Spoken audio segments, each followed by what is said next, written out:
The Wicked Will Rise, Chapter 24. You were right, Lulu told me as she approached.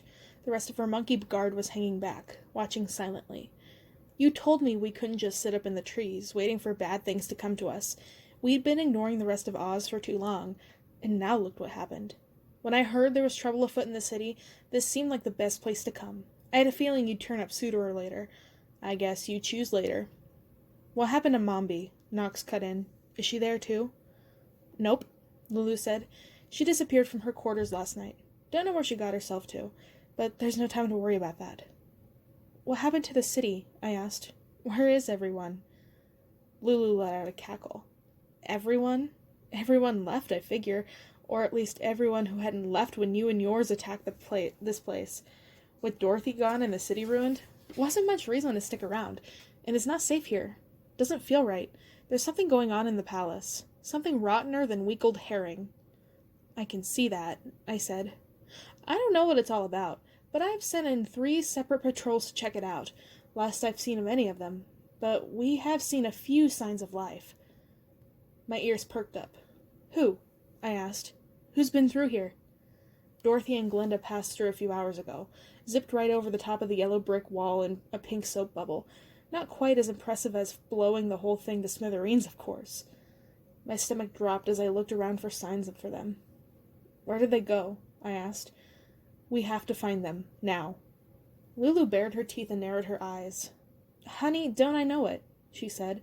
But we monkeys haven't just been sitting around on our heinies. The sorceress has been dealt with, for now. She gave an oblique glance toward her pistol. Dorothy got away, took Ozma with her, and headed straight for her old haunt, the palace. Did she say what she wanted? I asked. What, you think we were making small talk? If you want to know what she's up to, you better find out for yourself. You have a job to do, sweetheart. My people and I will protect the city. You'd better hop too. I clenched my jaw, with no idea where all of this was heading. It's that way, Lulu said, stating the obvious as she pointed toward it. Wish I had more time to catch up, but if you want my opinion, time's already wasting. Good luck. I looked at Knox, who nodded back at me. The crowd of monkeys parted to let us past, and we began to move on our way. If I were you, I would head for the maze, Lulu shouted after us. We were already gone. Now, I ask you, Knox said, what the hell is going on? I was pretty sure the question was rhetorical. Even if it wasn't, I didn't know the answer. All I knew was that something had brought us here, and that whatever was going on, the palace was at the center of it. As we rushed through the abandoned city streets, the feeling of dread that was emanating from the center became more and more palpable. When I looked over at Knox, he looked almost sick. There's something evil in there, he said. I can feel it. He didn't say it aloud, but he was staggering a little, slowing down, and I could tell that he's fighting with everything he had just to keep going. It's like it wants me to turn back, he said. I could feel it too, and I could tell it was evil, but instead of repelling me, the same feeling was pulling me closer, like there was a party going on somewhere nearby and I was following the music, like someone was cooking a delicious roast and I was a starving woman following the scent. I didn't mention that. Knox put his head down and kept on moving. Soon we were there, and I saw exactly how grotesque the palace had become. It was covered in a slimy, filthy moss, and in place of the ornate golden doors that had once served as the entrance was a kind of horrible sculpture, a gigantic, monstrous creature in bas relief. It looked kind of like an octopus, with more arms and with a nasty, crowded mouthful of sharp, gritted teeth. What the hell is that? Knox asked in disbelief. I didn't answer, because I had just noticed something even more disturbing. Lying on the steps like a broken, discarded rag doll, his arms and legs splayed out in every direction, was the Scarecrow. His head was hanging limply, lolling off to the side. He didn't look like himself. Shit, I said. It's showtime. I summoned my knife, hoping to make this a fast fight, and screamed in horror at what appeared in its place. Somehow, out of nowhere, a black, hissing snake was writhing in my grip. Before I could drop it, it had wrapped itself around my arm, where it pulled its head back and unhinged its jaw, ready to strike me. Without thinking, I sent it away, the same reflective way I had learned how to do when I didn't need my weapon anymore. Knox was staring at me, his mouth wide open, but I found that I wasn't exactly surprised by what had just happened.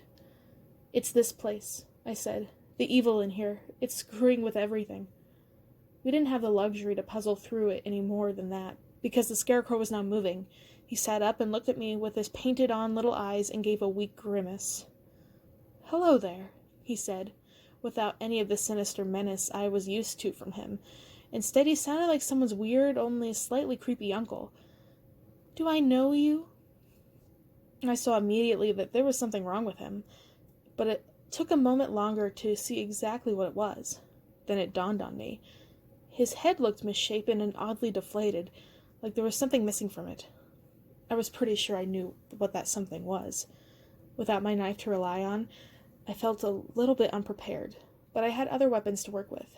At least I thought I did, but when I tried to fire off a flame dart at him, all that came out of my fingers was a puff of noxious green smoke that smelled like rotten eggs, and I realized with a sinking feeling that I wasn't going to be able to rely on any magic at all. Luckily, for now at least, it didn't seem that the Scarecrow would be much of a threat. As I ran up the stairs toward him, he made no move to attack me or even get out of the way. Instead, he was just muttering something to himself. A spell, I wondered, reminding myself to keep my wits about me. No, I realized as I got close enough to hear, it wasn't a spell at all. "And so the imp says to the toadstool," he was saying. "No, let me start again. 2 young harlots and a fish walk into a—" When he saw me racing for him, he looked up at me again, as if he was seeing me for the first time. "Did I already tell you this one?" he asked. His eyes rolled back, and his canvas head dropped to the side, where it flopped on his shoulder. "I used to be very clever, you know. Everyone said so. I was even king after a fashion. Now look at me." With that, his painted-on face collapsed in a mask of grief, and he began to weep silently to himself. "Who?" I asked, already knowing the answer. "Dorothy," he said. "My dear old friend Dorothy. How could she?"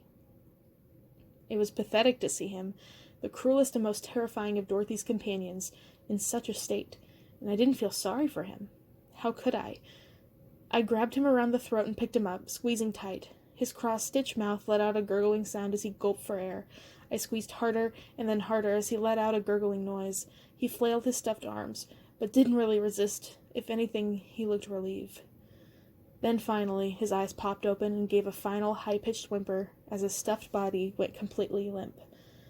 However much he had been alive in the first place was a mystery, and probably always would be. But whatever it was, that life was gone. I had killed him. Before I tossed him aside, I grabbed at the loose fabric of his scalp and yanked his head clean off. 2nd beheading in 1 day. I guess you could call that a record, huh? When I examined what had been his head, turning it inside out and dumping the stuffing onto the ground, my suspicions were confirmed. All that came tumbling out was some straw, a few cotton balls, and some loose change. Just as I suspected, the Scarecrow's brains were gone. Dorothy had already gotten them. Now she was a full set. Heart, brains, and courage. But why? What did she want with them? I tossed the Scarecrow's head into the ground like the trash that it was, and stomped on it for good measure. "Whoa," Knox said.